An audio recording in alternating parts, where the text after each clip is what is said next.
My name is Whitney, but everyone calls me Whit. Recently, I decided to turn my passion for design into a business. I bought a DTF printer and an engraver, aiming to create unique t-shirts and hats. Like many others on social media, I figured incorporating a few Disney images into my designs wouldn't hurt.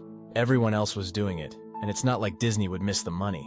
Besides, the demand for those designs was huge. Business took off faster than I could have imagined. Orders were flooding in, and I had pre-orders for designs I hadn't even started working on yet. It was exhilarating. The thrill of seeing my creations in demand was unlike anything I had ever experienced. I felt unstoppable, as if I had found the secret to instant success. But then, the strange phone calls began. At first I thought they were prank calls. The caller ID always showed unknown numbers, and the voice on the other end was high-pitched and squeaky, like someone was doing a bad Mickey Mouse impression. The first few calls were innocuous enough, just odd comments about my designs. Then the messages became more sinister. "You need to stop selling Disney designs," the voice would say, "or else." The calls grew more frequent and more threatening. The voice, always unnervingly cheerful, promised dire consequences if I didn't heed the warning. I dismissed them as pranks, possibly from jealous competitors. I had come too far to let a few creepy phone calls scare me off. But things quickly went from unsettling to horrifying. One night, as I was working late in my studio, I felt a chill run down my spine. I glanced around but saw nothing unusual. Shrugging it off, I continued working. But the feeling of being watched persisted. I dismissed it as paranoia, until I heard the unmistakable sound of tiny footsteps behind me.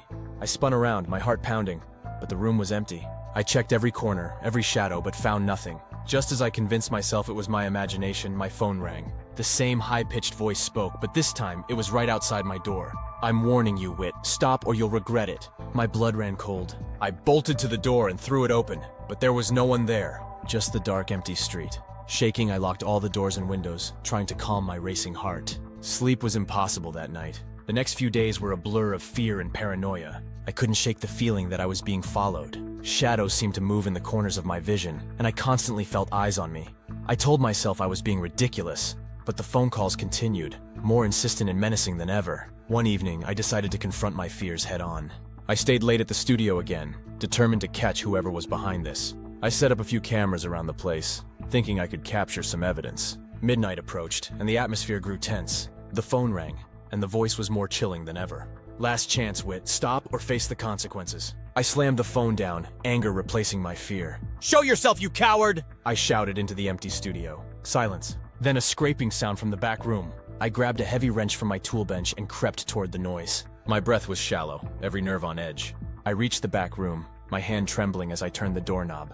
The room was dark, the air thick with an unnatural chill. I flicked on the light, and what I saw made my blood run cold. Scrawled on the walls in what looked like dried blood were the words, "You were warned." And then I saw it. Something small and quick darted out of the corner of my eye. A shadow too small to be human but moving with purpose. I swung the wrench wildly, hitting nothing but air. The shadow disappeared, leaving only the chilling message behind. I stumbled back into the main room, my mind racing. The phone rang again. I didn't want to answer, but I knew I had to. The voice on the other end was calm, almost amused. "You can't say we didn't warn you, Whit." The line went dead, and so did the lights in my studio. Plunged into darkness, I felt true terror grip me. The tiny footsteps were back, this time echoing all around me. I could feel the presence, closer now, circling me like a predator. And then just as suddenly, the lights flickered back on. The studio was empty, but I knew it wasn't over. I had seen enough to understand that whatever was after me wasn't human. I fled the studio, locking it up and vowing never to return. As I drove home, I couldn't shake the feeling that this was only the beginning.